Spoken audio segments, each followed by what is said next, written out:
Histrionic personality disorder. This is Skylar. Everything seems to be going well for her.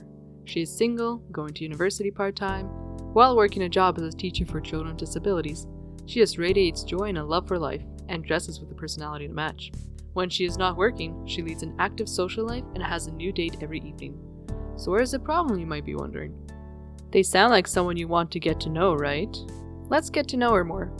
She meets a researcher in her field and starts to shower them with praise to the point that the researcher becomes uncomfortable. But who doesn't love such generous flattery? She is disorganized and often left things to the last minute, always complaining about being sick or getting injured, falling in the parking lot, twisting her neck too fast. You get the picture. She makes promises to gain approval in the heat of the moment, without thinking whether they are possible. When she can't do it or forgets, there's always a story about how she is the victim in all this. During meetings, she would often interrupt to eagerly talk about her latest date, already making wedding plans despite only having a few dates together. She would win the favor of fellow teachers with flattery, which always helped her when she got in trouble at work. Although Skylar always said that she's very close for coworkers, they never really felt the same way. After a bout of depression, Skylar sought help from a psychologist, who diagnosed her with histrionic personality disorder, or HPD. Now, histrionic personality disorder is part of the cluster B personality disorders, which center around personalities that are dramatic, overly emotional, and unpredictable. According to the DSM-5, histrionic personality disorder shows at least 5 of the following traits consistently. 1. Discomfort when they are not the center of attention. 2. Often inappropriately sexual or seductive with others. 3. Expressed emotions are superficial and shifting. 4. Physical appearance is used to attract attention. 5. Speech is impressionistic and often vague. 6. Self-dramatization, theatrical, and exaggerated emotions. 7. Is suggestible and easily influenced by others. And 8. Considers relationships to be more intimate than they are. Now, this sounds pretty scary since we all behave like this sometimes. Who hasn't wanted to be the center of attention? Or quickly made up an excuse to get out of a sticky situation? But for some people, this may become such a large part of their life that it becomes difficult to manage.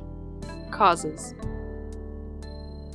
Although it was recognized for a while now, there is still very little research into histrionic personality disorder, with some psychologists arguing whether it really is a true disorder, or are people just diagnosing normal human behavior that most people would find unpleasant.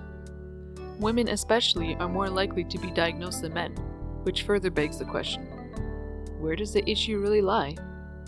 There are new ideas though. If we look broadly on personality disorders, people are not just born with these personalities, but develop them over time as a reaction to their experiences and interacting with their unique environments.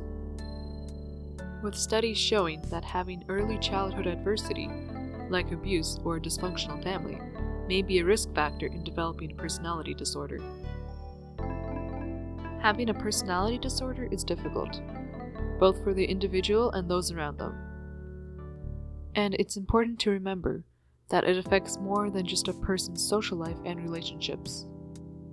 It affects their mental and physical health, even being a risk factor for developing diseases later in life. Treatment.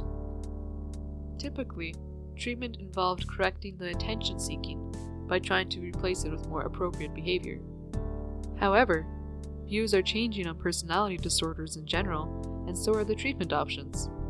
Rather than looking just at behavior, you can look at the unconscious and see a fragmented mind, trying to piece together experiences in the way that may have worked for them in the past. And to defend itself, it creates this unattainable self-image, which leads to having the symptoms of a personality disorder. There is still a lot of negativity around personality disorders. Even some mental health professionals believe it's untreatable. But others think with the right combination of medications, precise diagnosis, in-depth psychotherapy that explores all factors of the mind, and a willing client paired with a determined psychotherapist that will take the time needed, personality disorders can be managed successfully. Conclusion?